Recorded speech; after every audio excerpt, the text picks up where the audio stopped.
கர்த்தருடைய பரிசுத்த நாமம் மகிமைப்படுவதாக. உங்கள் யாவரையும் கர்த்தராகிய இயேசு கிறிஸ்துவின் நாமத்திலே நான் அன்போடு இந்த நாளுடைய வேத ஆராய்ச்சிக்கு வரவேற்கிறேன். வெளிப்படுத்தின விசேஷத்தை நம்ம தொடர்ந்து படிக்கிறோம். 9வது அதிகாரத்துல நம்ம கடந்த வாரம் பார்த்தீங்கன்னா,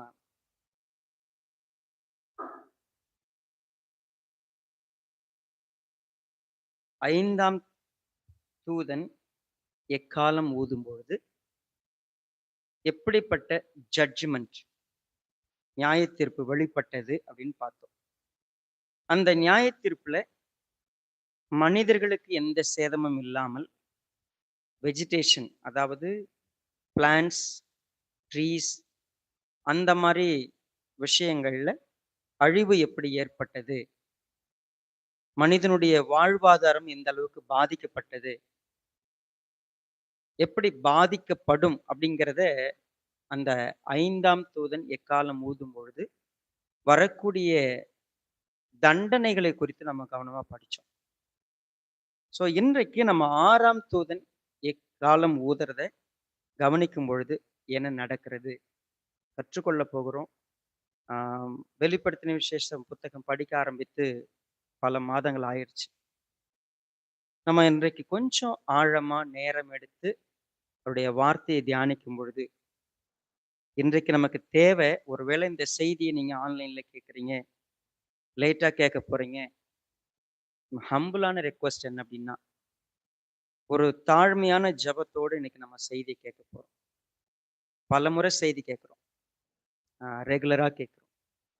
but today my humble prayer, ஒரு தாழ்மையான ஜெபம் என்னன்னா, கர்த்தர் நம்ம இருதயங்களில ஒரு தெளிவான உணர்வை கொடுக்கணும். அது மட்டுமல்ல, நமக்கு ஒரு தாழ்மை இருக்கணும். இந்த சத்தத்தை கேட்கறதுல கவனக்குறைவோ அல்லது அலட்சியமோ மேம்போக்கான ஒரு விஷயங்களோ இல்லாம, கர்த்தர் அவருடைய சத்தத்தை நான் கேட்கிறேன், அவருடைய வார்த்தையை நான் கேட்டுக்கிட்டு இருக்கிறேன், கர்த்தர் என் கூட பேசணும், அந்த உணர்வோடு இன்னைக்கு கேட்டோம்னா நமக்கு பிரயோஜனப்படும். கர்த்தருக்கு நம்ம ஒப்பு கொடுக்கலாம். பரிசுத்தமுள்ள எங்கள் நல்ல பிதாவே, எங்களை ஆளுகை செய்கிற எங்கள் நல்ல தகப்பனே, ஆசீர்வதிக்கப்பட்டிருக்கிற இந்த அற்புதமான மனரம்யமான மாலை வேளைக்காய் கர்த்தருக்கு அதிகமாக நன்றி செலுத்துகிறோம். இந்த விசேஷித்த நேரம் உம்முடைய நாமத்தின் மகிமைக்காக, எங்களுடைய பிரயோஜனத்துக்காக வரையறுக்கப்பட்டிருக்கிறது. இது ஒரு ஆசீர்வாதமான வேலை. கர்த்தர் எங்களோடு கூட இடைபடும்படியாக ஆவியானவர் எங்கள் இருதயங்களில் எழுதுவதற்கு எங்களை ஒப்புக் கொடுக்கிறோம்.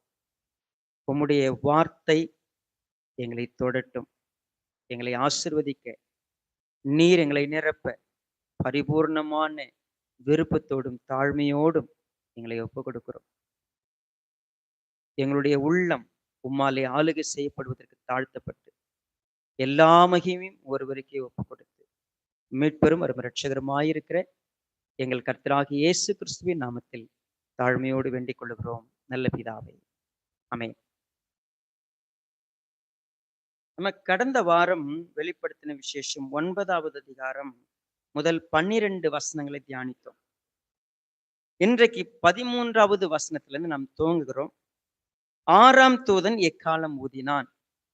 அப்பொழுது தேவனுக்கு முன்பாக இருந்த பொற்பீடத்தின் 4 கொம்புகளிலும் இருந்து ஒரு சத்தம் தோன்றி எக்காலத்தை பிடித்திருந்த 6ஆம் தூதனை நோக்கி, ஐப்பிராத் என்னும் பெரிய நதி அண்டையில் கட்டப்பட்டிருக்கிற 4 தூதர்களையும் அவிழ்த்து விடு என்று சொல்ல கேட்டேன். அப்பொழுது மனுஷரில் 3 ஒரு பங்கை கொல்லும்படிக்கு 1 மணி நேரத்திற்கும் 1 நாளுக்கும் 1 மாதத்திற்கும் 1 வருஷத்துக்கும் ஆயத்தமாக்கப்பட்டிருந்த அந்த 4 தூதர்களும் அவிழ்த்து விடப்பட்டார்கள். குதிரை சேனைகளாகிய இராணுவங்களின் தொகை 20 கோடியாயிருந்தது. அவைகளின் தொகையை சொல்ல கேட்டேன். குதிரைகளையும் அவைகளின் மேல் ஏறியிருந்தவர்களையும் நான் தரிசனத்தில் கண்ட விதமாவது, அவர்கள் அக்கினி நிறமும் நீல நிறமும் கந்தக நிறமுமான மார்க் கவசங்களை உடையவர்களாய் இருந்தார்கள். குதிரைகளை உடைய தலைகள் சிங்கங்களின் தலைகளைப் போல் இருந்தன. அவைகளுடைய வாய்களிலிருந்து அக்கினியும் புகையும் கந்தகமும் புறப்பட்டன. அவைகளுடைய வாய்களிலிருந்து புறப்பட்ட அக்கினி, புகை, கந்தகம் என்னும் இம்மூன்றினாலும் மனுஷரில் மூன்றில் ஒரு பங்கு கொல்லப்பட்டார்கள். அந்த குதிரைகளின் வல்லமை அவருடைய வாயிலேயும் வாள்களிலேயும் இருக்கிறது. அவைகளுடைய வாள்கள் பாம்புகளுக்கு ஒப்பானவைகளாயும் தலைகள் உள்ளவைகளுமாய் இருக்கிறது. அவைகளாலே சேதப்படுத்துகிறது. 6ஆம் தூதன் எக்காலம் ஊதுகிறான். அப்பொழுது தேவனுக்கு முன்பாக இருந்த பொற்பீடத்தினுடைய 4 கொம்புகளிலிருந்து ஒரு சத்தம் தோன்றுகிறது. என்ன சொல்லுகிறது அந்த சத்தம்?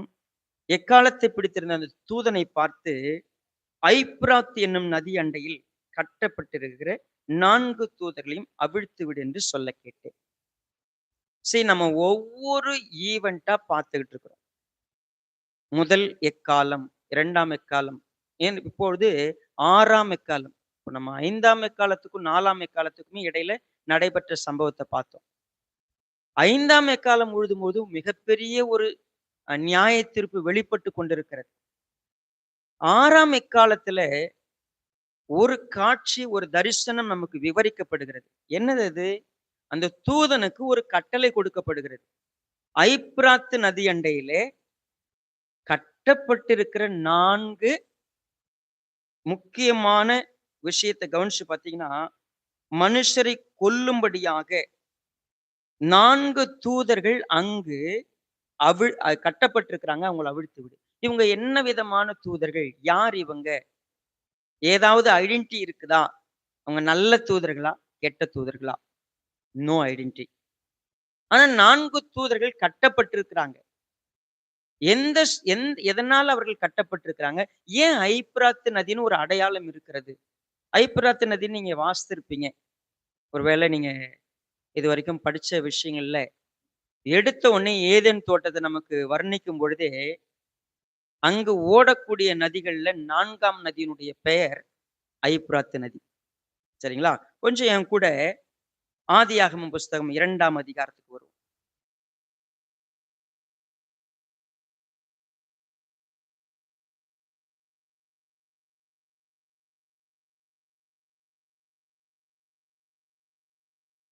பத்தாவது வசனத்துல நமக்கு தெரிகிறது, தோற்றத்திற்கு தண்ணீர் பாயும்படி ஏதேனிலிருந்து ஒரு நதி ஓடி அங்கே இருந்து பிரிந்து 4 பெரிய ஆறுகள் ஆயிற்று. முதலாம் ஆற்றுக்கு பைசோன் என்று பெயர். அது ஆவிலா தேசம் முழுவதையும் சுற்றி ஓடும். அவ்விடத்திலே பொன் விளையும். அந்த தேசத்தின் பொன் நல்லது. அவ்விடத்திலே பிதோலாகும் கோமேதக கல்லும் உண்டு. 2ஆம் ஆற்றுக்கு கீகோன் என்று பெயர். அது எத்தியோப்பியா தேசம் முழுவதையும் சுற்றி ஓடும். 3ஆம் ஆற்றுக்கு இத்தகேல் என்று பெயர். அது அசிரியாவுக்கு கிழக்கே ஓடும். 4ஆம் ஆற்றுக்கு ஐப்பிராத்து என்று பெயர். சரி, வேற ஏதாவது இந்த ஐப்பிராத்தை பற்றி நமக்கு க்ளூ இருக்குதா? ஆக்சுவலா ஐப்பிராத்தை பத்தி கொஞ்சம் தெரிஞ்சுக்கணும்னா என் கூட ஆதியாகமம் 15வது அதிகாரத்துக்கு வாங்க.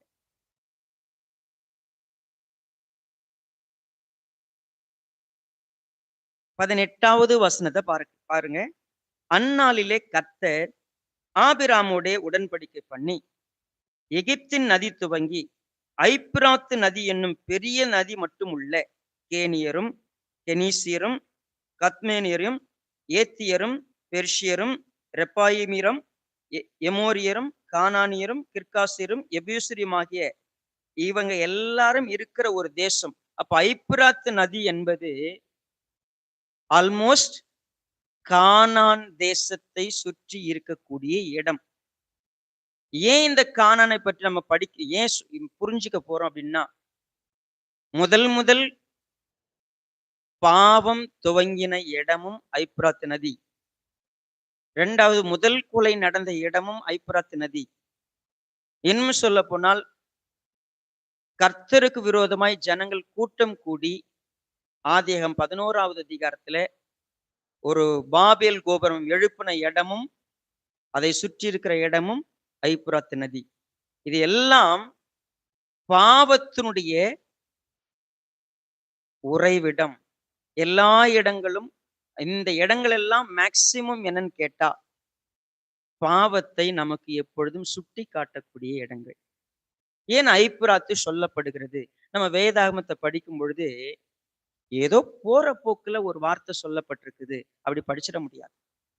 சோ நம்ம கொஞ்சம் புரிஞ்சுக்கலாம் அப்படின்னு சொன்னா என் கூட நீங்க ஆதியாகமம் 11வது அதிகாரத்துக்கு வாங்க. நம்ம படிக்கும் பொழுது குறிப்பாக இந்த வார்த்தைகள் எல்லாம் படிக்கும் பொழுது நம்ம என்ன செய்வோம் அப்படின்னு கேட்டீங்கன்னா மேக்சிமம் கடந்து போயிடும். ஒரு 2 இடங்களை மாத்திரம் உங்களுக்கு நான் காண்பிக்கிறேன். பூமி எங்கும் ஒரே பாஷையும் ஒரே விதமான பேச்சும் இருந்தது. ஜனங்கள் கிழக்கே இருந்து பிரயாணம் பண்ணுகையில், இந்த கிழக்குங்கிறது எது? ஐப்புராத்து நதியிலிருந்து பிரயாணம் ஸ்னேயார் தேசத்திலே சமபூமியை கண்டு அங்கே குடியிருந்தார்கள். அவங்க எல்லாரும் அங்கதான் குடியிருந்தாங்க. சரி, இப்ப 14வது அதிகாரத்துக்கு வருவோம். ஆதியாகமம் 14.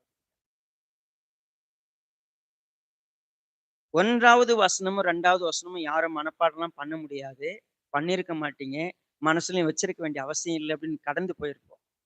ஸ்னேயாரின் ராஜாவாகிய அம்ராபேலும், ஏலாசாரின் ராஜாவாகிய அரியோகும், ஏலாமின் ராஜாவாகிய கெதர்லாகோமோரும், ஜாதிகளின் ராஜாவாகிய திதியாலும் இருந்த நாட்களில் அவர்கள் சோதோமின் ராஜாவாகிய பேராவோடும், கொமோராவின் ராஜாவாகிய பிர்சாவோடும், அத்மாவின் ராஜாவாகிய சினேயாவோடும், செபோயமின் ராஜாவாகிய செமே பரோலும், சோவார் என்னும் பேலாவின் ராஜாவோடும் யுத்தம் பண்ணினார்கள். இத எப்பயாவது படிச்சுட்டு ஏதாவது நம்ம யோசிச்சிருக்குமான்னு கேட்டா 4 தேசங்கள் நமக்கு முன்னால வைக்கப்படுகிறது. ஒன்று சோதோம், கொமோரா, இன்னொன்னு பாத்தீங்கன்னா அத்மா, இன்னொன்னு செபோயிம்.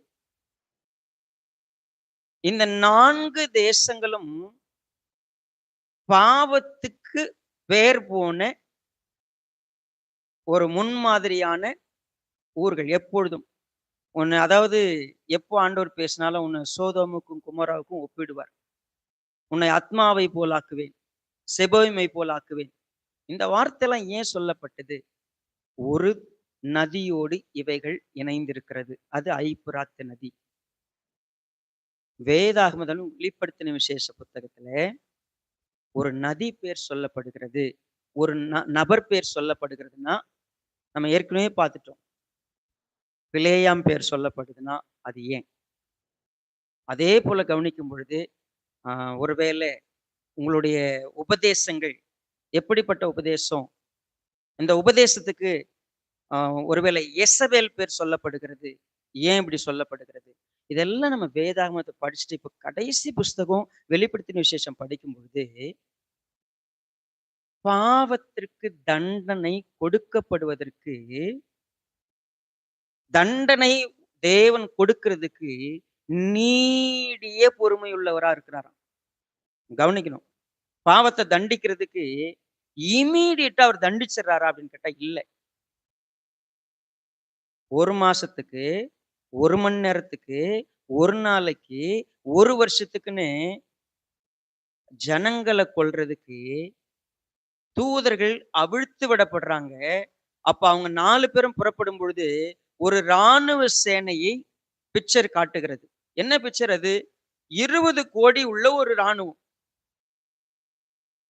20 கோடி குதிரை வீரரை காட்டுறாங்க. செகண்ட் வேர்ல்ட் வார்ல 70 மில்லியன், அதுதான் ஹையஸ்ட் இராணுவம் அப்படின்னு சொன்னாங்க. 70 மில்லியன். இப்ப இது எவ்வளோ? 200 மில்லியன். 70 லட்சம் பேர் அப்படிங்கிறதுக்கும் 2 கோடி பேர் அப்படிங்கிறதுக்கும் 2 கோடி பேர் நின்னா ஒரு இராணுவம் எப்படி இருக்கும்? சீனா 1965ல அவங்க சொன்னாங்க, எங்களுடைய இராணுவ தொகை எவ்வளவுன்னு கேட்டா 2 கோடின்னு சொன்னாங்க 1965ல. அது வெறும் ஒரே டைப் ஆஃப் இராணுவமான்னு இல்லை. கடற்படை, ஒருவேளை விமானப்படை, தரைப்படை இப்படி எல்லாம் சேர்த்து எங்களுக்கு இருக்கிற ராணுவத்தினுடைய பலம் 2,00,00,000 அப்படின்னு சொல்லி டிக்ளேர் பண்ணாங்க. பட் ஆ அந்த அளவுக்கு இருப்பாங்களா இப்போ? இல்ல. நல்லா கவனிங்க. ஒரு ராணுவம் ஒட்டுமொத்த உலகத்துல 3ல் 1 பங்கு மனிதர்களை கொல்லப் போகிறார்கள். ஏன் கொல்லணும்? இதுக்கு முன்னாடி நம்ம படிச்சோம். இதுவரைக்கும் படிச்சோம் இல்லையா? படிச்ச எல்லா விஷயத்திலும் மனிதர்களுக்கு சிட்சை இருக்கிறது. ஆனால் இப்போ லைஃபே எடுக்கப்பட போகிறது. 2 முக்கியமான வசனங்கள் நம்ம பார்க்கலாம். ஏன் அப்படிங்கிற ஒரு ஒரு காரியத்த ஏசாயா புஸ்தகத்துல என் கூட 2வது அதிகாரத்துக்கு வாங்க. ஏசாயா 2.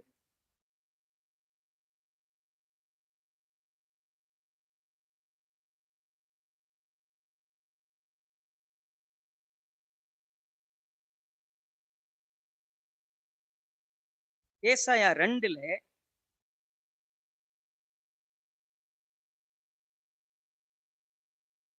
19வது வசனத்த பாருங்க. பூமியை தத்தளிக்க பண்ண கர்த்தர் எழும்பும்போது, அவருடைய பயங்கரத்திற்கும், அவருடைய மகிமை பிரதாபத்திற்கும் விலகி, கன்மலைகளின் கெபிகளிலும், பூமியின் குகைகளிலும் புகுந்து கொள்வார்கள். பூமியை தத்தளிக்க பண்ண கர்த்தர் எழும்பும் அந்நாளில், அவருடைய பயங்கரத்திற்கும், அவருடைய மகிமை பிரதாபத்திற்கும் விலகி, கன்மலைகளின் வெடிப்புகளிலும், குன்றுகளிலும் சத்துருக்கள் புகுந்து கொள்வார்கள். மனுஷன் பணிந்து கொள்ள தனக்கு உண்டாக்கியிருந்த தன் வெள்ளி விக்கிரகங்களையும், தன் பொன் விக்கிரகங்களையும், மூஞ்சல்களையும், துறிஞ்சுகளையும் எறிந்து விடுவான். ஒரு காரியம் சொல்லப்படுகிறது. ஏசாயா தீர்க்கதரிசினாலே அறிவிக்கப்படுகிறது. என்ன?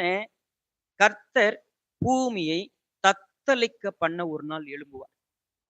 34வது அதிகாரத்துக்கு வாங்க. ஏசாயா 34.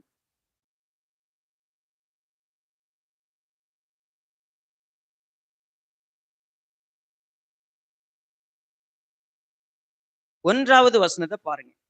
ஜாதிகளே, கேட்கிறதற்கு கிட்டி வாருங்கள். ஜனங்களே, கவனியுங்கள். பூமியும் அதின் நிறைவும், பூச்சக்கரமும் அதில் உற்பத்தியான யாவும் கேட்க கடவது. எதெல்லாம் கேட்கணும்?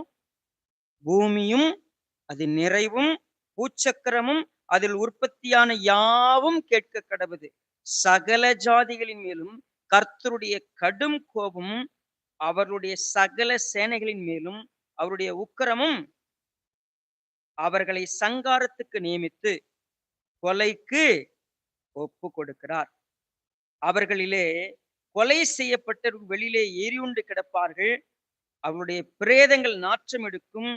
அவருடைய இரத்தத்தினாலே மலைகளும் வானத்தின் சர்வ சேனையும் கரைந்து, வானங்கள் புஸ்தக சுருளைப் போல சுருட்டப்பட்டு, அவைகளின் சர்வ சேனையும் திராட்சை செடியின் இலைகள் உதிர்கிறது போலவும், அத்தி மரத்தின் காய்கள் உதிர்கிறது போலவும் உதிர்ந்து விழும். வானங்களில் என் பட்டயம் வெறி கொண்டது. இதோ ஏதோமின் மேலும், நான் சங்காரத்துக்கு நியமித்த ஜனத்தின் மேலும் அது நியாயம் செய்ய இறங்கும். பழைய ஏற்பாட்டுல ஒரு சில வசனங்கள்லாம் நம்ம தேடிலாம் வாசிக்க மாட்டோம். ஒரு சில வசனங்கள்ல இது என்னன்னு தெரியாம ஒதுக்கிட்டு வந்துரும். நம்ம எப்படி படிப்போம்? பாருங்க, உண்மையாவே அப்படி ஓப்பன் பண்ணோம்னா, உண்மையாவே நம்ம என்ன செய்வோம்? நம்முடைய கர்த்தர் நியாயாதிபதி. நம்முடைய கர்த்தர் நம்முடைய நியாயப்பிரமாணிகர். கர்த்தர் நம்முடைய ராஜா. அவர் நம்மை ரட்சிப்பார். எளிதாக புரிகிறது. மனசுல வச்சுப்போம். ஆனா, இத படிச்சோம்ல. கர்த்தர் நம்முடைய நியாயாதிபதி. படிச்சிட்டோம்.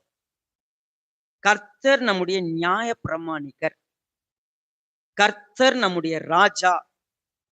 அவர் நம்மை ரட்சிப்பார். ஓகே. அவர் நம்மை நியாயம் தீர்ப்பார்ன்னு நம்ம படிச்சோமா? நியாய தீர்ப்ப பத்தி கேள்விப்பட்டுட்டோம். நமக்கு தெரிகிறது. ஆனால் பிரச்சனை என்ன அப்படின்னா, நம்ம எல்லாரும் இந்த தவளைய போல இருக்கிறோம் அப்படின்னு ஒரு உதாரணம் சொல்லுது. என்ன அப்படின்னு கேட்டீங்கன்னா, திடீர்னு ஒரு தவளை மேல சுடு தண்ணி ஊத்துனீங்கன்னா துடிச்சு போயிடும். திடீர்னு அப்படி ஒரு சுடு தண்ணில போட்டீங்கன்னா துடிச்சிடும். ஆனா ஒரு தவளைய புடிச்சு தண்ணியில வச்சுட்டு நீங்க சூடு பண்ண ஆரம்பிச்சீங்கன்னா, இந்த தவளைக்கு சூடு ஏறுதுன்னு தெரியவே தெரியாது. எது வரைக்கும்னா, அது வெந்து போகிற வரைக்கும். ஏன்னா கொஞ்சம் கொஞ்சமா சூடு ஏற ஏற ஏற, அந்த சூட்டுக்கு ஏத்த போலவே அந்த தவளை தன்னுடைய என்ன பண்ணிக்கும்? உடம்பை தகவமைத்துக் கொண்டே இருக்கும். அது சூடு ஏறுதுன்னே அதுக்கு தெரியாது. வெந்து போகிற வரைக்கும். இப்போ ஒரு விஷயம் சொல்லலாம். நியாய தீர்ப்பு வரப்போதுங்கிறது நமக்கு சொல்லப்படுது. ஆனா நமக்கு என்ன இல்லையாம், அது நடந்து நம்ம அழியிற வரைக்கும் உணர்வே வராது. அது ஆமா அந்த நியாய தீர்ப்பு இருக்கு. அவ்வளவுதான் இருக்கும். தண்டனை இருக்கு. ஆமா. அதனால என்ன? அப்படின்னு இருந்துருவோம். ஏன் இப்ப இத படிக்கிறோம்? 6ஆம் எக்காலத்த பத்தி படிக்கிறப்போ, ஏன் இந்த ஆங்கிளோட இங்க நம்ம உள்ள போறோம் அப்படின்னா, ஐப்பிராத்து நதி அண்டையில கானான் தேசம் என்கிறது கர்த்தரால வாக்கு பண்ணப்பட்டு, மனிதர்களுக்கு கர்த்தரே ராஜாவா இருக்க, கர்த்தர் எல்லாவற்றிலும் உறவாய் இருப்பதற்கு அழைத்து எல்லாம் பண்ணாரு. ஆனா, காலப்போக்குல என்ன ஆயிருச்சு அப்படின்னு கேட்டீங்கன்னா, கானான் தேசத்துல கர்த்தரை தூக்கி தூர வைத்துவிட்டு, முழுக்க முழுக்க ஆதியில துவங்குன அந்த பாவம் எப்பவும் மாறாம, கடைசி வரைக்கும் மக்கள் விக்கிரகத்துக்குரியவங்களாகவே மாறி போனாங்க. கர்த்தர் கூட இருந்தாலே நல்லா புரிஞ்சுங்க. கர்த்தர் கூட இருக்கிறார். கர்த்தருடைய பிரசன்னம் உண்டு. கர்த்தருடைய வார்த்தை உண்டு. கர்த்தருடைய எச்சரிப்பு உண்டு. ஊழியக்காரர்கள் உண்டு. எல்லாருக்கும். பட் அவங்க யாரும் அது எதற்கும் தங்களுடைய இருதயத்தை ஒப்பு கொடுத்து மாறனவில்லை. அதனால 6ஆம் தூதன் எக்காலம் ஊதும் பொழுது ஒரு சத்தம் தொனிக்கிறது. ஐப்பிராத்து நதி அண்டையில இருக்கக்கூடிய 4 தூதர்களையும் கட்டவிழ்த்து விடு. அவர்கள் நியமிக்கப்பட்டு வைக்கப்பட்டிருக்கிறார்கள். 1 மணி நேரத்துக்கு, 1 நாளுக்கு, 1 மாதத்துக்கு, 1 வருஷத்துக்கு என்று மக்களை கொலை செய்வதற்கு, மனிதர்களை கொலை செய்வதற்கு அவர்களுக்கு உத்தரவு கொடுக்கப்படுகிறது. சொல்லப்போனா 1 வருஷம், 1 மாசம், 1 நாள், 1 மணி நேரம். ஒரு சிலருக்கு 1 மணி நேரத்துக்கான வேலை. ஒரு சிலருக்கு 1 மாசத்துக்கான வேலை.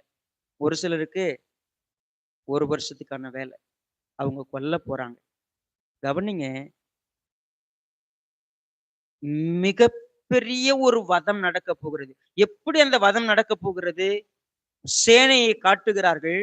சிங்க முகம் கொண்ட ஒரு குதிரை சேனை அது. வால் பார்த்தீங்கன்னா, அதுல முகம் இருக்கிறது. அதிலிருந்து புறப்படுவதெல்லாம் அக்கினி, கந்தகம், புகை.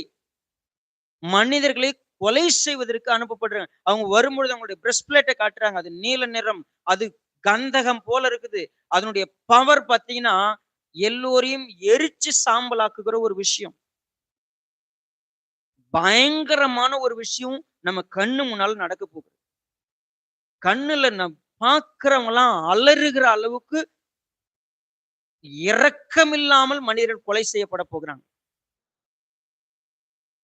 எப்படிலாம் அவங்க சாவாங்க? இரக்கமே இல்லாமல். நீங்க எத்தனை பேர் 2 நாடுகளுக்கு மத்தியில ஏற்படக்கூடிய ராணுவ சண்டையை நீங்கள் பார்த்திருக்கிறீர்கள். ராணுவ சண்டையில எதிர்நாட்டு மனிதன் கிடைத்தான்னா, எந்த ஈவு இரக்கமும் காட்ட மாட்டான். எதிர்நாட்டில் இருக்கிறவன் அது கர்ப்பிணியா இருக்கட்டும், அது பிள்ளையா இருக்கட்டும், அது வயசானவங்களா இருக்கட்டும், அல்லது யாரா இருக்கட்டும், அவங்க நல்லவங்க, கெட்டவங்க பார்க்க மாட்டாங்க. அவங்க ஒருவேளை பிடிபட்டாங்கன்னா, அவங்களுக்கு எப்படிப்பட்ட சித்திரவதை இருக்கும்.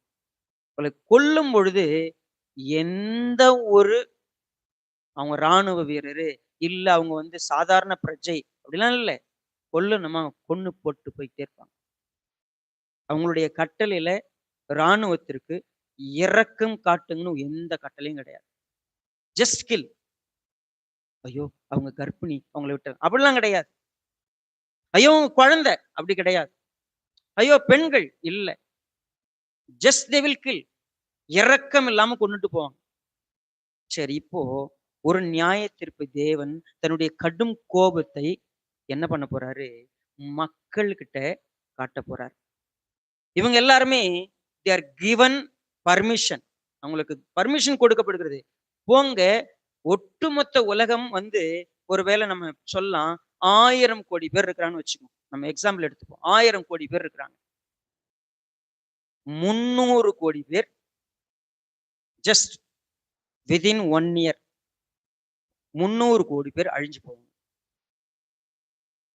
நம்ம எல்லாருமே சுனாமியை கேள்விப்பட்டோம் 2006ல. கண்ணால ஒரு சிலர் பார்த்தோம். வீடியோஸ் பார்த்தோம்.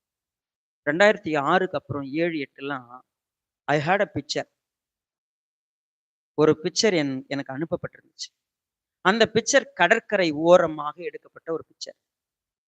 சுனாமில சிக்கி உயிரிழந்தவங்களுடைய உடல்கள்லாம் அடித்து கொண்டு வரப்பட்டு, அந்த சாதாரணமா வெள்ளம் வரும்போது சுத்தி அப்படியே குப்பைகள்லாம் இருக்கும் இல்லையா? இந்த குப்பைகள்லாம் இருக்கிறத ஜூம் பண்ணீங்கன்னா, அது குப்பை இல்ல. ஃபுல்லா உடல்கள். சுமார் ஆயிரக்கணக்கான உடல்கள் ஒண்ணு மேல ஒண்ணு மேல ஒண்ணு மேல அப்படியே ஆம், அந்த கடல் தண்ணீல ஊறி அது ஊறி போய் கண் இல்லாம, தலை இல்லாம, கால் இல்லாம, கை இல்லாம அகோரமான ஒரு பிக்சர நான் பார்த்தேன். வேதம் சொல்லுகிறது, அப்படி கொல்லப்படும் பொழுது அவங்களுடைய ரத்தத்தினால, அவங்களுடைய உடல் நாற்றத்தினால சுற்றி இருக்கிற மக்கள் அதை சகிக்க முடியாத அளவுக்கு ஒரு பெரிய கொடூரம் நடக்க போகிறது. கர்த்தர் உக்கிரகமாக எழும்ப போகிறார். இவங்க எல்லாரையும் இப்படி கொன்று போடுன்னு சொல்ல போகிறார். கொண்டு போட போறாங்க. 6ஆம் தூதனுடைய எக்காலம் ஊதப்பட்டாச்சு. 4 தூதர்கள் கட்டவிழ்க்கப்பட்டாங்க.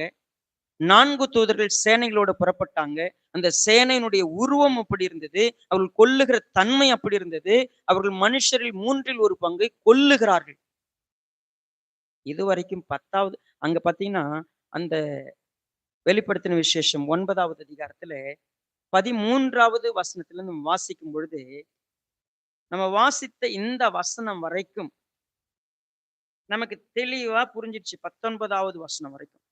பட் டுடே நம்ம மெடிடேட் பண்ணணும்னு எடுத்துக்க போகிற 2 வசனம் இதுதான். இது என்னது? 20வது வசனம்.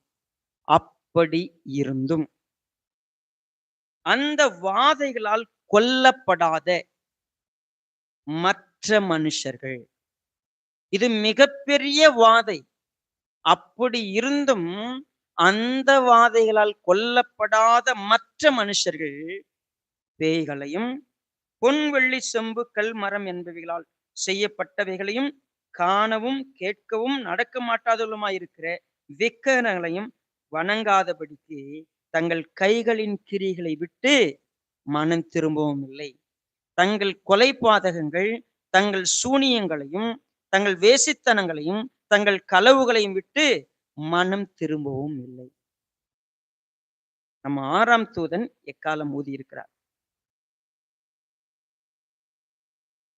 தேவன் ஆதியிலிருந்து மனிதனுக்கு எச்சரிப்பு கொடுக்கிறார். இது பாவம். முதல் ஒருத்தன் பாவம் செய்யறான். ஆதாம் ஏவாளுடைய 2 பிள்ளைகள்ல ஒருத்தன்கிட்ட பேசுறார். ஏன் உன் முகநாடி வேறுபட்டு? ஏன் நீ இப்படி செஞ்ச? Just look back. நம்ம கொஞ்சம் இந்த சாப்டர்ல இங்க உட்கார்ந்துகிட்டு முதல் ஒருத்தன் பாவம் செய்யறான். ஏன் பாவம் செய்யறான்? சிம்பிளா 2 பேர் காணிக்கை கொடுத்தாங்க. ஒருத்தனுடைய காணிக்கை அங்கீகரிக்கப்பட்டது, இன்னொருத்தனுடைய காணிக்கை அங்கீகரிக்கப்படல. என்ன நடக்கிறது? வாங்க கொஞ்சம் அங்க போய் கிட்ட போயிட்டு அவங்கள 2 பேரையும் பார்த்துட்டு வருவோம்.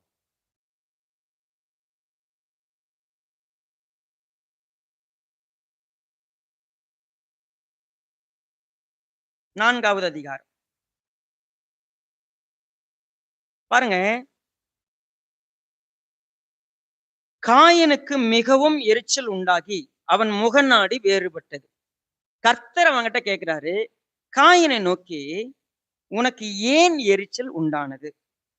உன் முகநாடி ஏன் வேறுபட்டது? நீ நன்மை செய்தால் மேன்மை இல்லையோ? நீ நன்மை செய்யாதிருந்தால் பாவம் வாசற்படியிலே. நல்லா புரிஞ்சுக்குங்க. நீ நன்மை செஞ்சா உனக்கு மேன்மை கிடைக்க போகுது. நீ தப்பு பண்ணா நிச்சயம் உனக்கு மேன்மை கிடையாது. ப்ளீஸ் கவனிங்க. கர்த்தர் அவன் பாவம் செய்வதற்கு முன்பதாக அவனுக்கு எச்சரிப்பு கொடுக்கிறார். 2 பேர் காணிக்க படைச்சிட்டாங்க. ஒருத்தனுக்கு அங்கீகாரம் இருக்குது, இன்னொருத்தனுக்கு அங்கீகாரம் இல்லை. ஏன் என் காணிக்கை அங்கீகரிக்கப்படவில்லை? He should have an examine. ஏன் எனக்கு இந்த மதிப்பு இல்லை? லிசன். அதனாலதான் இன்னைக்கு செய்திக்கு உங்களை அழைக்கும் போது ப்ளீஸ் கொஞ்சம் கவனமா கேட்டுக்குங்க. ஆதியில் இருந்திருக்கிற ஒரு விஷயத்தை தான் நம்ம இன்னைக்கு பார்க்க போறோம். என்ன அப்படின்னா, எனக்கு ஏதோ ஒன்று நடக்கிறதுன்னு சொன்னா ஈஸியா காயினுக்கு ஆபேல் மேல கோபம், கர்த்தர் மேல கோபம். அவன் முகநாடி வேறுபடுகிறது, அவனுக்கு எரிச்சல் வருகிறது. யார் யார் மேல எரிச்சல் வருகிறது? தன் சகோதரன் மேல எரிச்சல் வருகிறது, அங்கீகரிக்காத தேவன் மேல எரிச்சல் வருகிறது. ஆனா அவனுக்குள்ளாக இருந்த நன்மை செய்கிற ஒரு விஷயம் என்கிட்ட இல்லையேன்னு அவன் மேல அவனுக்கு எரிச்சல் வரல. அவன் என்ன பண்ணான் தெரியுங்களா? எனக்கு ஏன் அங்கீகாரம் இல்லை? என்னை யாருமே மதிக்கிறது இல்லை.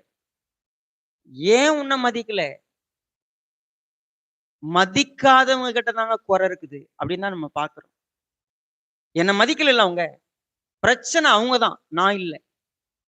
எனக்கு எல்லா தகுதி இருக்குது, ஆனா அவங்கதான் என்னை மதிக்கல. இந்த இடத்துல நம்ம நின்றுடுவோம். சரி, கர்த்தர் பாவம் செஞ்சிடக்கூடாதுன்னு எச்சரிக்கிறாருல்ல, நான் கேட்கறது இல்லை. சரி ஆண்டவரே, எங்கிட்ட தான் நன்மை செய்வது இல்லை, நன்மை செய்வது என்னிடத்துல இல்லை, நன்மை செய்கிறவன் ஒருவனாகிலும் இல்லைன்னு நீங்க சொன்னீங்கல்ல, என்னிடத்துல பாவம் இருக்கிறது, என் பாவம் நீங்க எனக்கு உதவி செய்யன்னு கேட்டுனான்னா அவன் கொலையாளியா மாறி இருக்க மாட்டான். என்ன செய்கிறான் பாருங்க. தன் சகோதரனாகி ஆபேலோட பேசினான். அவர்கள் வயல்வெளியில் இருக்கும் சமயத்தில் காயின் தன் சகோதரனாகி ஆபேலுக்கு விரோதமாக எழும்பி அவனை கொலை செய்தான். என்ன செஞ்சான்? தன் சகோதரனாகிய ஆபேலோட விரோதமா பேசினானா? என்ன பேசினா? அவன் நல்லாதான் பேசியிருக்கிறான். தன்னை வெளியில் நல்லவனாக காட்டிக் கொண்டான். ஆனால் உள்ள அவனிடத்துல பாவம் இருந்தது. அவன் என்ன செஞ்சான்? உண்மையாகவே தன்னை திருத்துவதற்கு பதில் தனக்கு போட்டியாக இருந்தவனை கொலை செய்து விட்டு போனான். ஏதேன் தோட்டத்துல பாவம் வந்துச்சு, ஆதாம் ஏவாள். நம்ம அடுத்த பாவத்திலே பார்க்கிறோம். ஐப்பிராத்து நதியில துவங்கின ஒரு பாவம். என்ன பாவம் அது? கொலை. எதற்கு கொலை? என்னென்ன பாவம் அதுல? முதல் விஷயம், என்னிடத்துல பாவம் வாசமா இருக்குது. நான் அதை உணர்றதுக்கு பதில், அதற்கு பலன் என்னன்னு தெரிஞ்சுக்கிறதுக்கு பதில், இன்னொருவருக்கு கிடைக்கிற மேன்மையின் மீது எனக்கு பொறாமை, எனக்கு அங்கீகாரம் கிடைக்கல என்ற எரிச்சல், எனக்கு மேன்மை இல்லைங்கிற அந்த கோபம், அதற்கு அதாவது சரியா இருக்கிறவனை எனக்கு போட்டியா இருக்கிற ஒருத்தரை அழிச்சிட்டா எனக்கு போட்டியே கிடையாதுன்னு நிற்கக்கூடிய எண்ணம். எனக்கு யாரும் போட்டியா இருக்கக்கூடாது, நான் தான் நிக்கணும், வேற யாரும் என்ன, நான் தான். இத்தனை விஷயமும் என்னுடைய கையின் கிரியையாய் மாறுகிறது. நான் என்ன நினைக்கிறேனோ அதுதான் என் விருப்பம், என் நோக்கம், என் சிந்தை, நான் தான். இப்படித்தான் மனிதனுடைய பாவம் உலகம் முழுவதும் பரவி நம்ம எல்லோரையும் அந்த இடத்துல கொண்டு போய் வச்சிருச்சு. Listen carefully. உண்மையாகவே நம்ம எல்லாருமே பாவம் நம்மை அறியாமல் நம்மை ஆண்டு நாம நினைக்கிறதுல, யோசிக்கிறதுல, செய்யறதுல அத்தனையிலும் பாவம் அப்படியே படர்ந்து கிடக்குது. நம்மால ஒரு விஷயத்தை பொறுத்துக்க முடியறதில்லை, நம்மால ஒரு விஷயத்தை சகிக்க முடியறதில்லை, ஏத்துக்க முடியறதில்லை. நம்ம இன்னொருத்தர் கூட, நம்ம தனியா வாழ்ந்துட்டா எந்த பிரச்சனையும் இல்லைங்க, இன்னொருத்தரோட கூட வாழ்றதுல தான் நமக்கு பிரச்சனை. இன்னொருவரோட வாழக்கூடிய இந்த வாழ்க்கையில தினமும் நமக்கு ஒரு போராட்டம். என்ன மதிக்கல, என்ன வைக்கல. நான் எல்லாத்துலயும் நான் ஹீரோவா இருக்கிறேன். என்ன 4 பேர் எந்த எந்த விதத்துல பார்க்கணும். நான் எப்படிப்பட்ட இடத்துல இருக்கணும். எல்லா விஷயத்திலும் அத மட்டும் தான் பார்த்தோமே ஒழிய, நம்ம யாருமே என்ன செய்யல தெரியுங்களா? கர்த்தரை அறிந்த பிற்பாடு கூட, அனுதினமும் கர்த்தர்ட்ட போயி, என்னிடத்துல பாவம் இருக்கக்கூடாதுங்கிறதுக்கு, நீங்க எனக்கு தயவு செய்து உணர்த்துங்க. அத தயவு செய்து கிண்டி கிளப்பி தூக்கி போட்டுருங்க. என்ன பரிசுத்தமா மாத்துங்கன்னு நம்ம போராடவே இல்ல. சும்மா ஒரு ஜெபம் பண்ற ஒரு செய்தி கேட்ட உடனே, சும்மா ஒரு சில நேரங்கள்ல மேம்போக்கான ஒரு நமக்குள்ளே ஒரு விஷயம். நான் ஒரு பிரேயர் பண்ணிட்டேன், பாவம் போயிருச்சு. அப்படி நெனச்சுட்டோம். ஆக்சுவலா அப்படி இல்ல. ஆதியிலிருந்து ஒவ்வொன்னா நடக்கிறத கர்த்தர் என்ன பேசினாரு? எரேமியா புத்தகம் 16வது அதிகாரத்துக்கு வாங்க.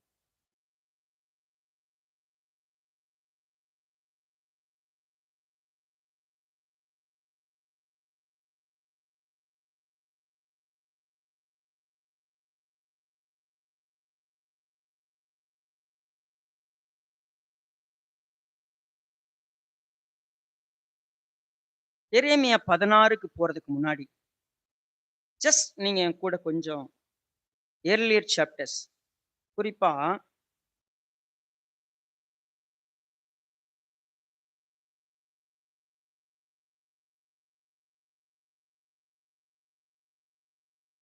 வாங்க முதல் சாப்டருக்கு வாங்க என் கூட. எரேமியா 1.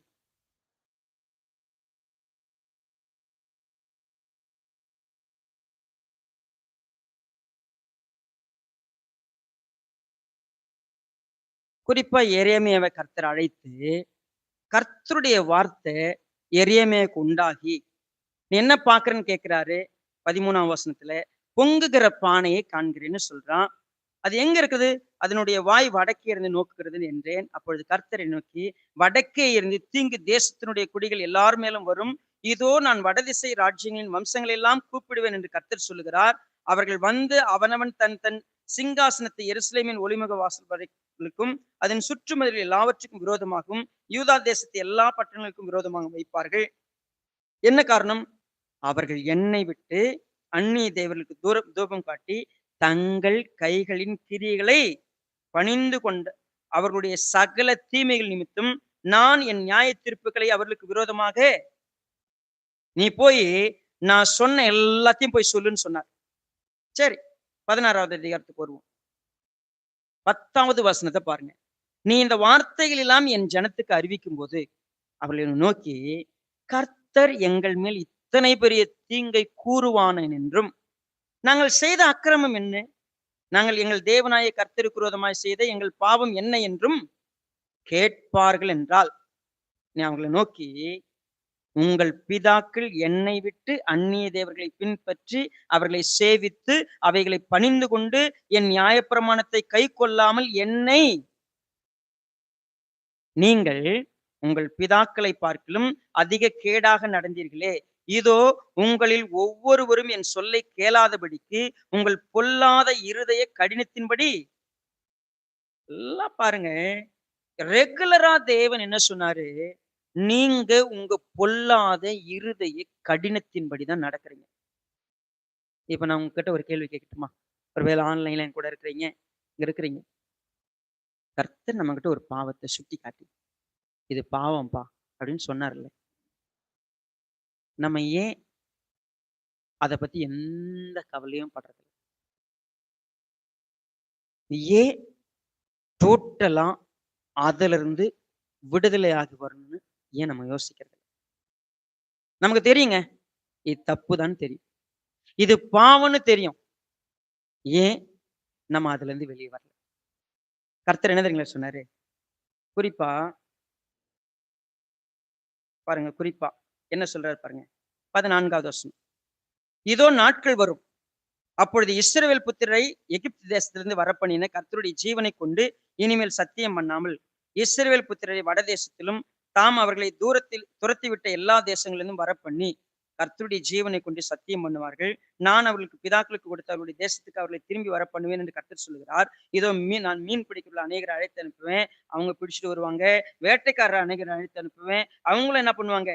மலை, குன்றுக, கண்மலை எல்லாத்திலும் வேட்டையாடி கொண்டு வருவாங்க. சரி, 17வது வசனம் பாருங்க.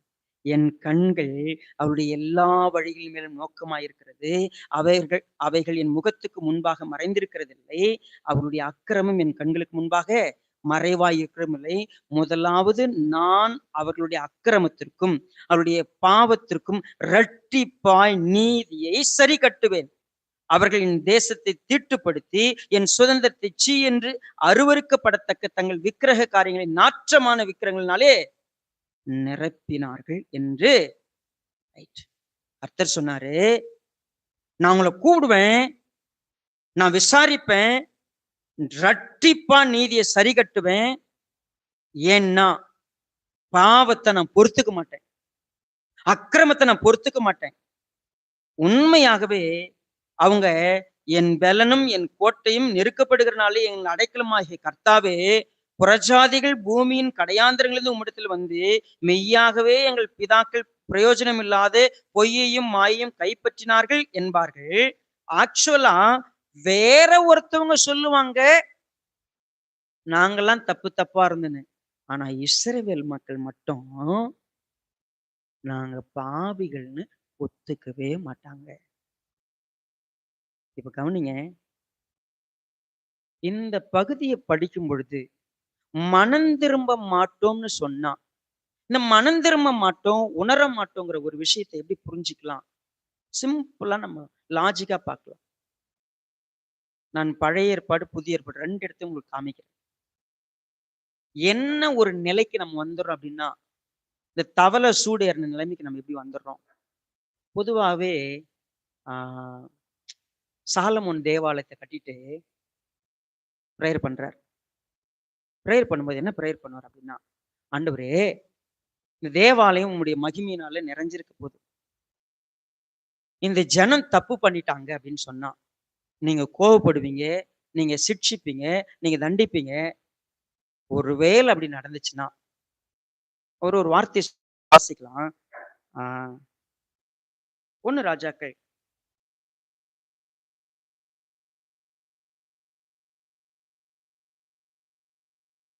8வது அதிகாரம்.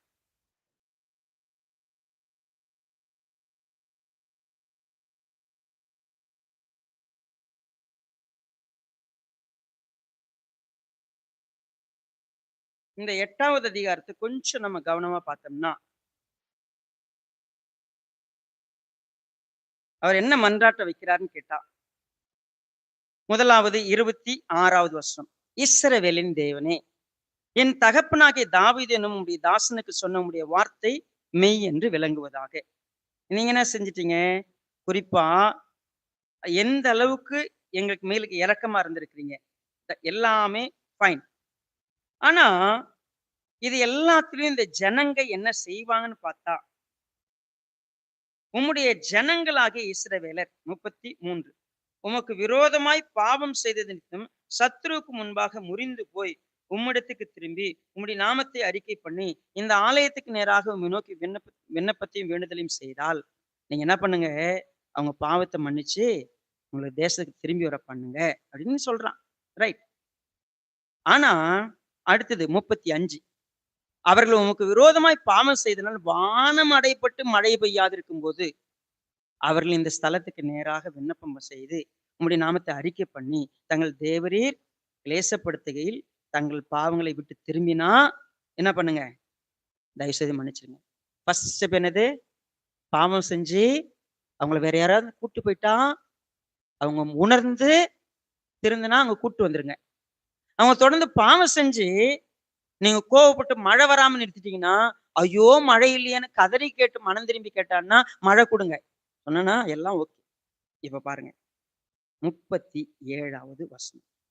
தேசத்தில் பஞ்சம் உண்டாகிற போது, கொள்ளை நோய் உண்டாகிற போது, வறட்சி, சாவி, வெட்டுக்கிளி, பச்சைக்கிளி உண்டாகிற போது, அவர்கள் சத்துருக்கள் தேசத்துடைய பட்டணங்களை முற்றுகை போடுகிற போது, யாதொரு வாதையாகிலும் யாதொரு வியாதியாகிலும் வருகிற போது 38வது வசனத்தை கொஞ்சம் கவனமா பாருங்க. உம்முடைய ஜனமாகி இஸ்ரவேல் அனைவரிலும் எந்த மனுஷனானாலும் தன் இருதயத்திலே வாதைய உணர்ந்து இந்த ஆலயத்துக்கு நேராக தன் கைகளை விரித்து செய்யும் சகல விண்ணப்பத்தையும் சகல வேண்டுதலையும் என்ன பண்ணுங்க, அவனுடைய காரியங்களை கொஞ்சம் கவனிச்சு பார்த்தீங்கன்னா, உண்மையாகவே அவன் வாதைய உணருகிறான், மனம் திரும்புகிறான்ற ஒரு சூழ்நிலை வந்துச்சுன்னா, கர்த்தர் என்ன பண்ணுங்க? சரி. இப்ப கவனிங்க. வியாதி, பஞ்சம், பிரச்சனை, இதுக்கு மத்தியில இப்ப வெளிப்படுத்தின விசேஷத்துல பார்க்கிறோம். 3ல் 1 பங்கு மரம், செடி, கொடி அழிஞ்சுச்சு. 3ல் 1 பங்கு மனுஷன் செத்து போனான். ஆனாலும் ஜனம் என்ன பண்ணல? மனம் திரும்பல. ஏன்? ஆதியெல்லாம் எப்படி இருந்துச்சுன்னா, நீ நன்மை செஞ்சா உனக்கு மேன்மை இருக்குதுப்பா, நீ பாவம் செய்யாத. ஆரம்பத்துல அப்படி சொன்னாரு. இஸ்ரவேல்கிட்ட வந்து அப்படி சொன்னாரு. இஸ்ரவேல் யாராவது கேட்டாங்களா? யாராவது உணர்ந்தாங்களா? உணரவே இல்லை. தேவன் அவர்களை தள்ளி விட்டார். தேவன் அவங்கள தள்ளிட்டு உண்மையான ஒலிவ மரத்தை கட் பண்ணி தூக்கி போட்டு காட்டு ஒலிவ மரத்தை தூக்கி என்ன பண்ணாரு? வச்சிட்டார். இப்ப நம்ம கதைக்கு வருவோம். இஸ்ரவேல் உணரல, இஸ்ரவேல் தெரிஞ்சுக்கல, இஸ்ரவேல் மனம் திரும்பல. எங்க பார்த்தாலும் உணர்ந்துக்கோ உணர்ந்துக்கோ உணர்ந்துக்கோன்னு கர்த்தர் சொல்லுவார். எரேமியா 2வது அதிகாரத்துல பாருங்க, இஸ்ரவேல் மக்கள்கிட்ட பேசின வார்த்தையை கொஞ்சம் கவனிப்போம். எரேமியா 2. குயிக்கா, நமக்கு நேரம் இல்லை இன்னைக்கு, கொஞ்சம் குயிக்கா, இன்னும் 10 மினிட்ஸ் தான் இருக்கு. பாருங்க, எரேமியா 2க்கு என் கூட வாங்க.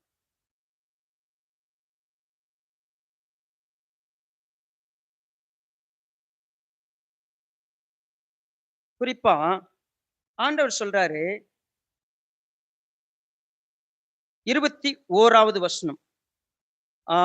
21க்கு போறதுக்கு முன்னாடி கொஞ்சம் குறிப்பா பார்த்தீங்கன்னா 18வது வசனம். சீகோரின் தண்ணீரை குடிப்பதற்கு எகிப்துக்கு போகிறதுனால உனக்கு பிரயோஜனம் என்ன? ஐப்ராத்து நதியின் தண்ணீரை குடிப்பதற்கு அசிரியாவுக்கு போவதால் உனக்கு பிரயோஜனம் என்ன? உன் தீமை உன்னை தண்டிக்கும், உன் மாறுபாடுகள் உன்னை கண்டிக்கும். நீ உன் தேவனாகிய கர்த்தரை விடுகிறதும் என்னை பற்றும் பயம் உன்னிடத்தில் இல்லாமல் இருக்கிறதும் எத்தனை பொல்லாப்பும் கசப்புமான காரியம் என்று உணர்ந்து கொள் என்று என்ன சொல்றாரு? ஆமா சொல்றார். கர்த்தர் சொன்னார். அவங்க உணர்ந்துக்கிட்டாங்களா? ஆனா அவங்க என்ன பண்ணாங்களாம்? 23வது வசனத்தை பாருங்க. நான் தீட்டுப்படவில்லை, நான் பாகால்களை பின்பற்றவில்லை என்று நீ. வாய் என்ன சொல்லுது? நான் எந்த தப்பும் பண்ணல, நான் எந்த தப்பும் பண்ணல, நான் அதை செய்யவே இல்லை. செய்கையெல்லாம் அதுதான், ஆனா வார்த்தை எல்லாம் என்னதான்? தேவன் சொல்றாரு, உணர்ந்துக்கோ உணர்ந்துக்கோ உணர்ந்துக்கோ. கண்ணால கண்டும் காதால கேட்டும் இருதயத்தால உணர்ந்துக்கிறதுக்கும் உங்களுக்கு மனசு இல்லை. இத எல்லா இடங்களிலும் ஆண்டவராகிய இயேசு கிறிஸ்து சொல்லிக்கிட்டே வந்தார். கொஞ்சம் நம்ம இப்ப புதிய ஏற்பாட்டுக்கு வருவோம். மத்தேயு 13வது அதிகாரத்துக்கு வருவோம். ஆண்டவராகிய இயேசு கிறிஸ்து என்ன சொன்னார் பாருங்க.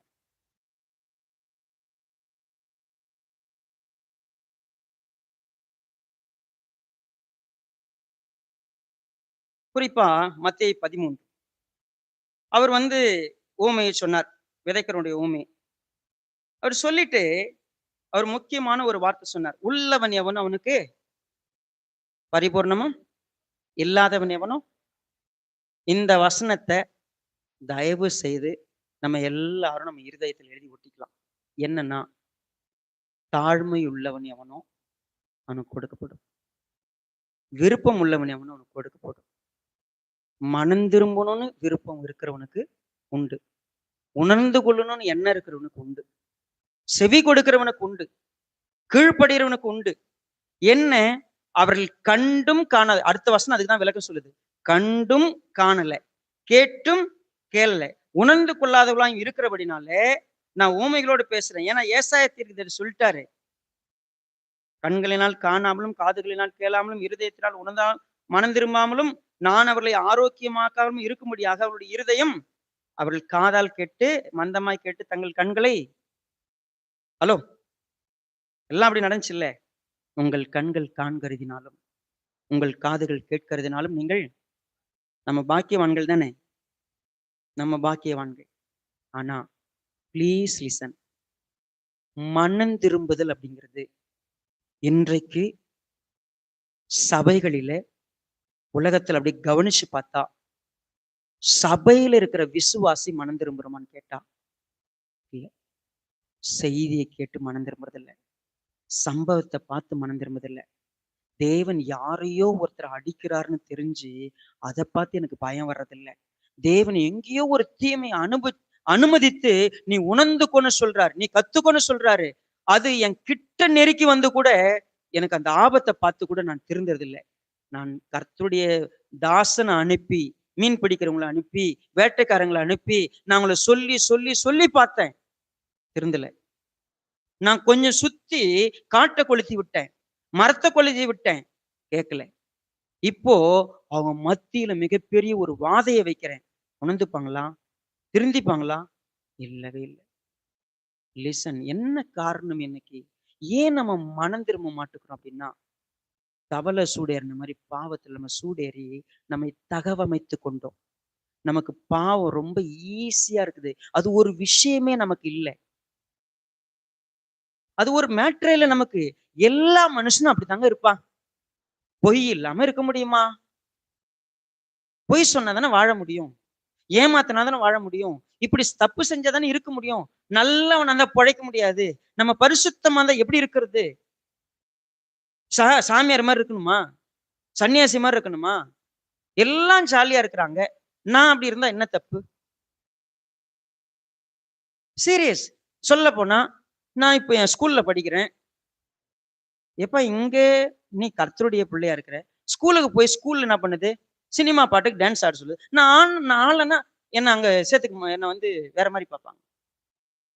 காலேஜ்ல எனக்கு ஒரு பாய் ஃப்ரெண்ட் இல்ல, கேர்ள் ஃப்ரெண்ட் இல்லைன்னா நான் என்ன பண்றாங்க? அவமானமா பார்ப்பாங்க. என்ன ரொம்ப கேவலமா நடத்துவாங்க. நான் அப்படியே ஒரு மாதிரி என்ன ட்ரீட் பண்ணுவாங்க. அதனால எனக்கு பாவம் ரொம்ப ஈஸி. அது ஒரு விஷயம் இல்ல. நான் ஒன்னும் கொலை பண்ணல. நான் ஒன்னும் விபச்சாரம் பண்ணல. நான் என்ன கணேசா பூஜாவா பண்ணேன்? நான் என்ன எதையா பண்ணேன்? கர்த்தர் ஊழியக்காரங்களை அனுப்பி உன் இருதயத்துல எனக்கு விரோதமா அநேக விஷயங்களை நீ விக்கிரகமா வச்சிருக்கிற. விக்கிரகம் எந்த விக்கிரகம் தெரியுமா நீ அதிகமா வணங்குற? தெரியுமா அது உனக்கு? நீ உன்னுடைய விக்கிரகத்தை தான் வணங்குற. உன் மனசு உனக்கு பெரிய தேவன். நீ விரும்பிட்டா தேவன் விரும்பினா எனக்கு என்ன? நான் விரும்புறேன்ல, நான் அப்படிதான் இருப்பேன். நாம் வணங்கக்கூடிய பெரிய விக்கிரகம் யார் தெரியுமா? நாம தான். எனக்கு எல்லாம் நல்லா இருக்கணும். சரி நான் கேட்கிறேன், காயின் வணங்கின விக்கிரகம் யாரு? காயின் வணங்கின பிசாசு யாரு? அவன்தான். அவன் எந்த கடவுளை கும்பிட்டான்? அவனுக்கு அவன்தான் பேய் பிசாச வணங்கிக்கிட்டு, விக்கிரகத்தை வணங்கிக்கிட்டு, பொண்ணு வெள்ளி என்னென்னலாம் தேவையோ அதெல்லாம் வணங்கிக்கிட்டு இருக்கிற ஒரு கூட்டத்துல நீங்களும் நானும் ஒரு இடத்துல இருக்கிறோம். ஆனா கர்த்தர் நம்மளை மன்னிச்சிட்டாரு, நம்ம கிறிஸ்தவங்க அப்படின்னு ஒரு மெதப்புல போயிட்டு இருக்கிறோம். உங்களையும் என்னையும் சேர்த்தான் பேசிட்டு இருக்கிறேன். அநேக விசுவாச குடும்பங்கள், அநேக விசுவாசிகள், ஈவன் சர்வன்ஸ் ஆஃப் காட் நம்ம கர்த்தருக்கு பயப்படுறதில்லை. ஒரு நாள் வரப்போகிறது, அது நியாயத்தீர்ப்பின் நாள். இந்த நியாயத்தீர்ப்பு முழுமையாய் நிறைவேற்றும் போது அவர் கொஞ்சம் கொஞ்சமா நிறைவேற்றி கடைசியிலையாவது நீ திருந்துவியான்னு 1/3 கொன்று மற்றவரிடத்துல பேச பார்க்கிறார். ஒரு வீட்டுல ஒரு பிரச்சனையை தேவன் அனுமதிச்சு மற்ற வீட்டுக்கிட்ட பேச பார்க்கிறாரு. ஆனா நாம நினைக்கிறோம் அது நம்ம வீட்டுக்கு வரல. வழக்கமா ஒரு வேடிக்கை கதை ஒண்ணு சொல்லுவாங்க. ஆடு, கோழி ரொம்ப ஃப்ரெண்டா இருந்தாங்க. ஆடும், கோழியும் ஃப்ரெண்டா இருந்தாங்க. அப்போ அந்த வீட்ல வந்து எஜமாட்டி வந்து திடீர்னு ஒரு நாள் அ அந்த வீட்டுக்கு வந்து ஒரு விஷயம் செஞ்சாங்க. என்ன விஷயம் செஞ்சாங்க? வீட்ல எலி தொல்லை ரொம்ப அதிகமா இருக்குது. அதனால எலிய பிடிச்சிட்டு போறதுக்கு என்ன பண்ணாங்க? எலி கூண்டு ரெடி பண்ணாங்க. இந்த ஆடும், கோழியும் எலி கூட ஃப்ரெண்டு. 3வது ஃப்ரெண்ட் யாரு? எலி. ஸோ எலி கூண்ட கொண்டு வந்து வச்ச உடனே எலி உடம்பெல்லாம் உதறல் எடுத்துக்கிட்டு வந்து, ஏய் கோழிகிட்டயும், ஆட்டையும் பார்த்து இந்த எஜமாட்டி வந்து என்ன பண்ணிட்டாங்க? என்ன பிடிக்கிறதுக்கு ஒரு பெரிய இது வச்சிருக்கிறாங்கன்னு. உன்ன பிடிக்கிறதுக்கு எலி கூண்டு வச்சா, ஆடு ஏன் பயப்படணும்? ஆடு பயப்படுமா? எலி தான் பயப்படணும். எலிய பிடிக்கிறதுக்கு எலி கூண்டு கொண்டு வந்து வச்சா, அதுக்கு ஒருவேள ட்ரிகரிங் பண்ணி ஏதாவது பண்ணணும்னா, ஆடு பயப்படணுமா? பயப்பட தேவையில்லல்ல. நான் ஜாலியா இருக்க போறேன். கோழி பயப்படணுமா? எலி கூண்ட பார்த்து? பயப்பட தேவையில்ல.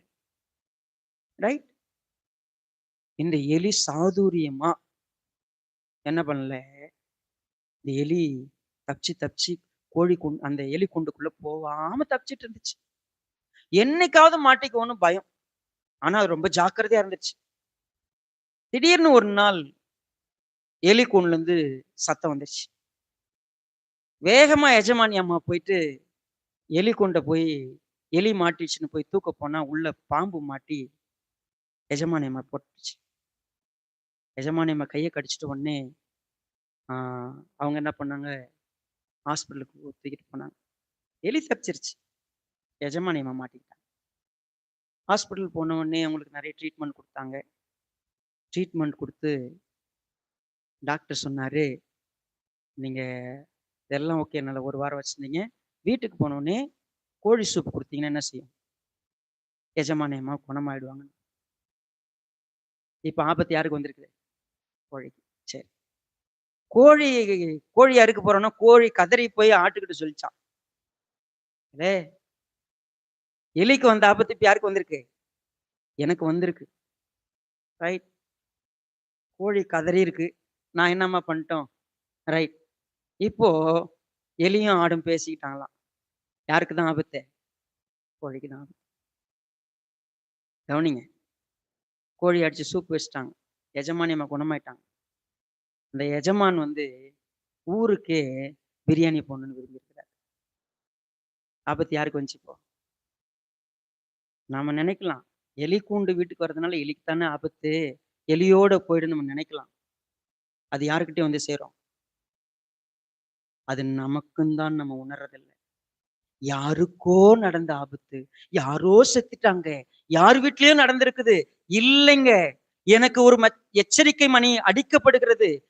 எனக்கு தேவன் சொல்றாரு, "இங்க பாரு ஒரு ஆபத்து வந்திருக்கிறது. ஒரு விஷயம் இங்க ஒரு மரத்துக்கு நடக்கிறது. இங்க வெஜிடேஷனுக்கு நடக்கிறது. அப்பொழுதே நீ உணர்ந்து கொள். ஒரு விஷயம் உனக்கு எச்சரிக்கப்படும்போது தெரிஞ்சுக்கோன்னு" சொன்னா, நான் கேட்கறதில்ல. நான் என்ன தெரியுமா செய்யறது? அது வரட்டும் பார்த்துக்கலாம். அது கிட்டி வரட்டும் பார்த்துக்கலாம். ஆபத்து வரப்போகிறது. அது வரட்டுங்க. ஏசாயால 5ல அவங்க சொல்றாங்க. என்ன சொல்றாங்க பாருங்க. கடைசியா வாசித்து முடிச்சிடலாமா? ஏசாயா 5.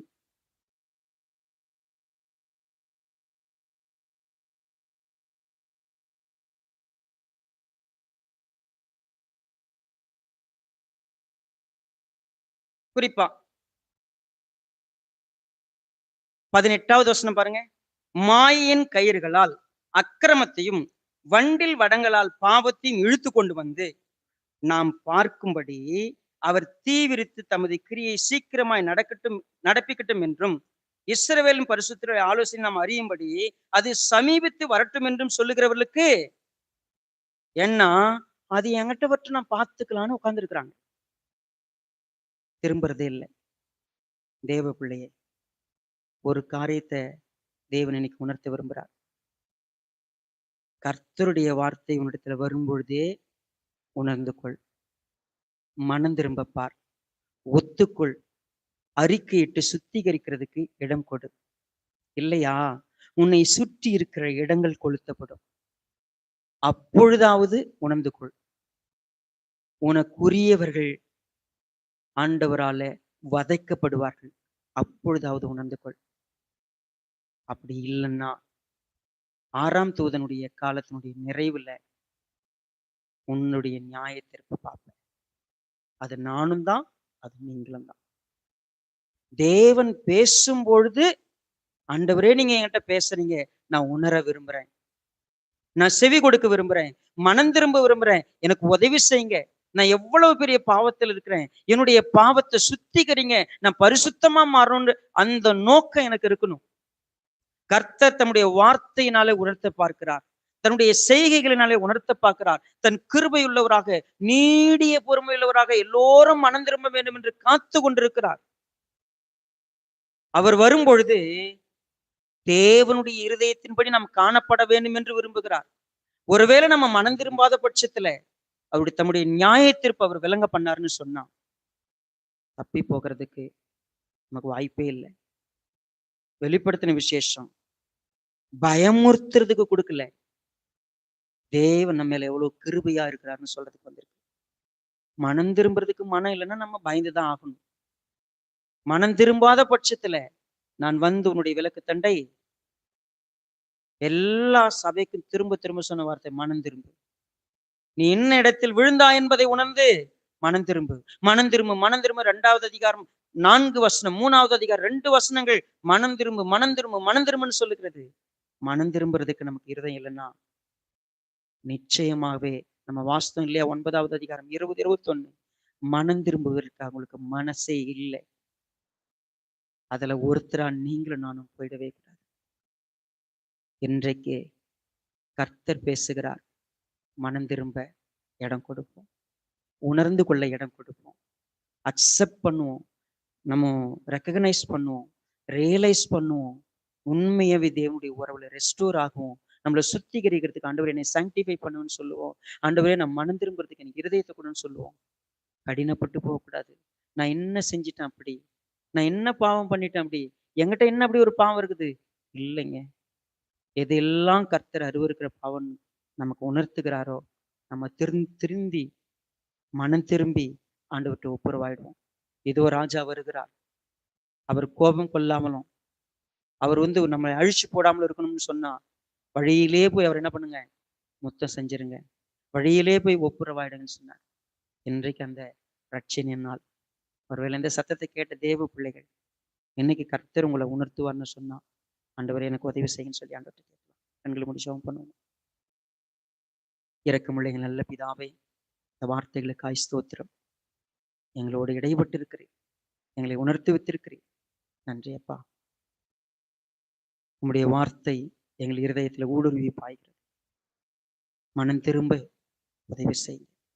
உடைய வார்த்தையை படிக்க வேண்டிய விதத்துல படிக்கிறதுக்கு எங்களுக்கு வாய்ப்பு கொடுத்திருக்கிறீங்க. கர்த்தர் எந்த நோக்கத்துல இந்த வார்த்தைகளை வைத்திருக்கிறீர் அந்த நோக்கத்தோடு படிப்பதற்கு உதவி செஞ்சிருக்கிறீங்க.